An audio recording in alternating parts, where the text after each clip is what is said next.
Shalom,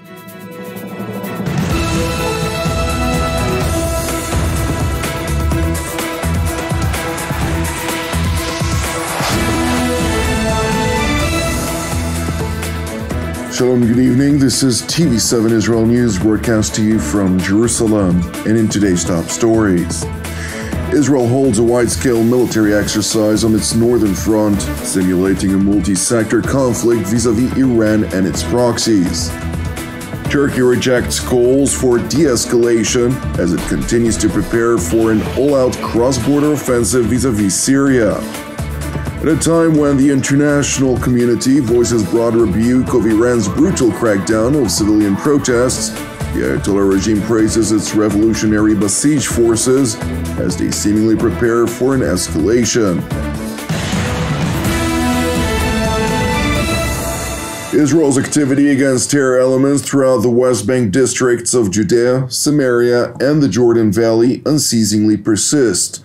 IDF, ISA or Shin Bet, and Border Police Special Operations Forces conducted extensive counterterrorism activities as part of Operation Wavebreaker over the weekend. As a result, 23 suspected terror operatives were apprehended and a relatively large amount of weapons were seized. And while a number of exchanges of fire were cited, no injuries were thankfully reported among the Israeli troops. Meanwhile, the IDF has launched a wide-scale military exercise in its northern region yesterday, a pre-scheduled drill that is expected to end on Thursday. As part of the exercise, an alert movement of IDF forces is evident throughout northern Israel, as the Israel Defense Forces are actively working to bolster their readiness for multi-arena operative scenarios, with an emphasis on emergency mechanisms, headquarters, and the integration of ground and air capabilities in combat. And while Israel seemingly maintains its preparedness for any plausible conflict with Iran and its proxies in both Lebanon, Syria, and beyond, the northern part of Syria is subject to intensive artillery and aerial bombardments by Turkish forces, which are seemingly amassing along the Turkey-Syria front in preparation for an all-out cross-border offensive. Meanwhile, amid widespread calls for de-escalation of Turkey's intention to launch its invasion into Syria, Turkish President Recep Tayyip Erdogan, in a public address to supporters of his AK party in the city of Istanbul, proclaimed that no one has the right to limit Turkey's security-related activity. Türkiye kendi güvenliği için, sınırları içinde ve sınırları dışında belirlediği alanlarda her türlü tasarruf hakkına sahiptir. Bu hakkımızı kullanmamızın önüne kimse geçemez. Meanwhile, joining in, voicing concern over Turkey's looming invasion of its southern neighbor Syria, EU Foreign Policy and Security spokesman Peter Stano highlighted Brussels' concern. Of course, the European Union is watching the developments very, very closely, and the European Union is concerned about the recent escalation of violence in Syria, in Turkey, and in Iraq. And we are also concerned about the casualties caused. We express, of course, our condolences for the loss of innocent civilian life, and the European Union calls for restraint and for urgent de-escalation. We reiterate again our support for a full nationwide ceasefire in Syria, and the European Union remains committed to the unity, sovereignty, and territorial integrity of Syria as well as of Iraq. Stano was separately asked about repeated cross-border attacks by Iran's Islamic Revolutionary Guards Corps against Iraq's northern Kurdistan region, highlighting that Tehran's unprovoked aggression is unacceptable and must cease immediately. These attacks are unacceptable. They have to stop. They constitute a violation of Iraqi's sovereignty and territorial integrity. So we call on Revolutionary Guards and on Iran in general to stop these cross-border attacks.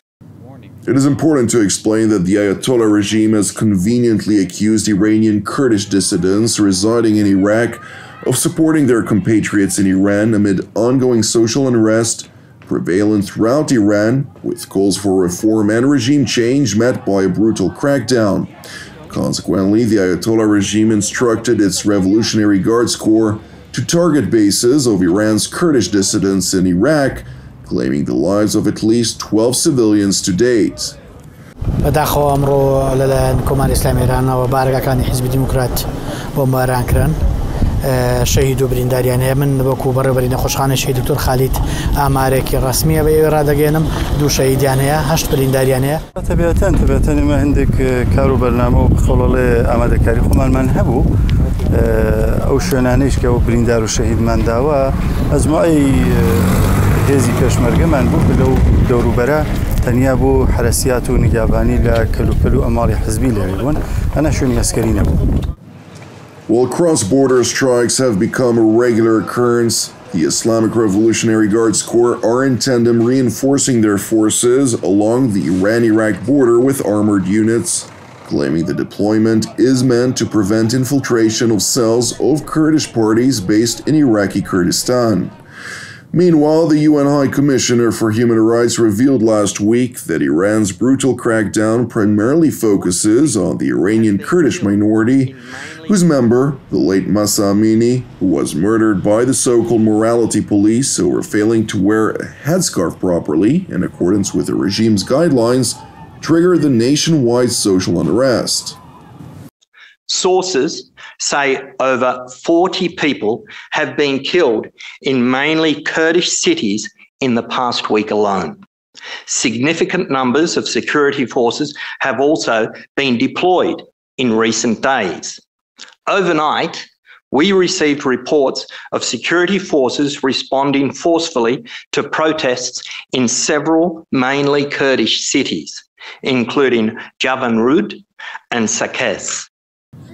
The UN High Commissioner's office further highlighted that between the 15th of July and the 22nd of November, more than 300 Iranians have already been killed, including more than 40 children.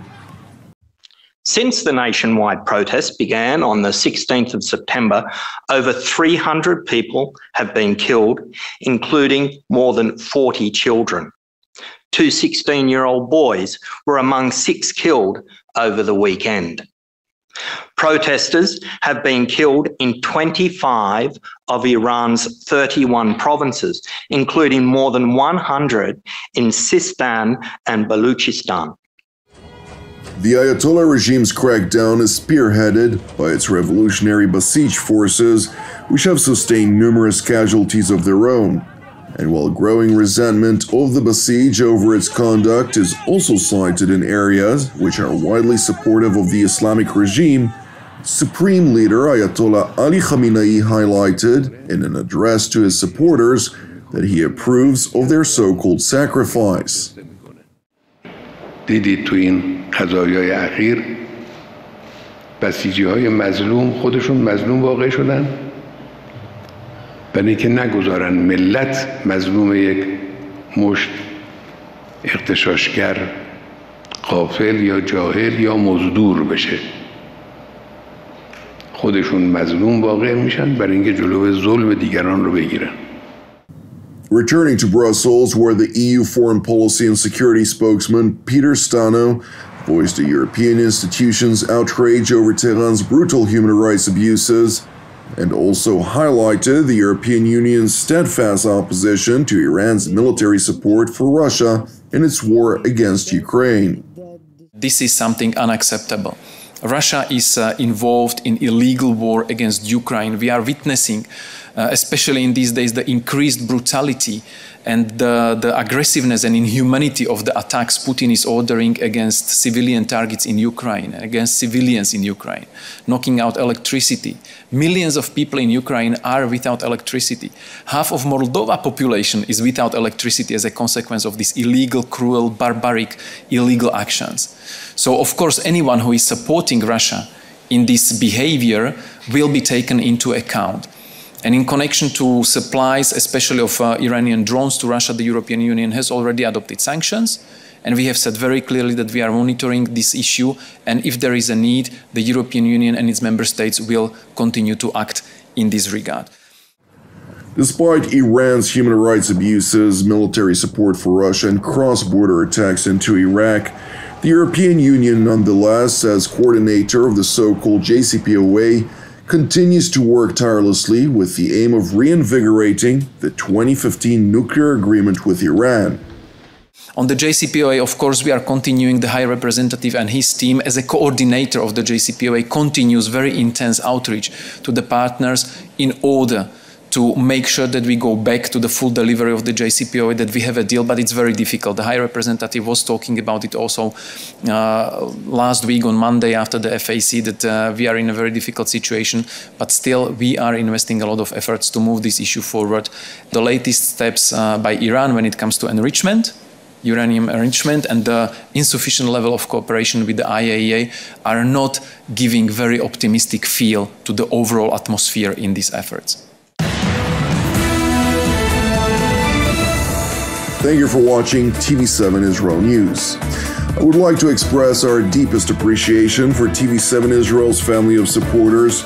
TV7 Israel is a donation-based ministry, and therefore, your financial contributions essentially enable us to sustain our ongoing operations here in Jerusalem. Additionally, I would like to encourage you to pray for our persecuted brothers and sisters worldwide for the peace of Jerusalem and salvation of Israel. I'm Jonathan Essen, wishing you a Shavua Mevorach, and God willing, we'll see you again tomorrow at the same time.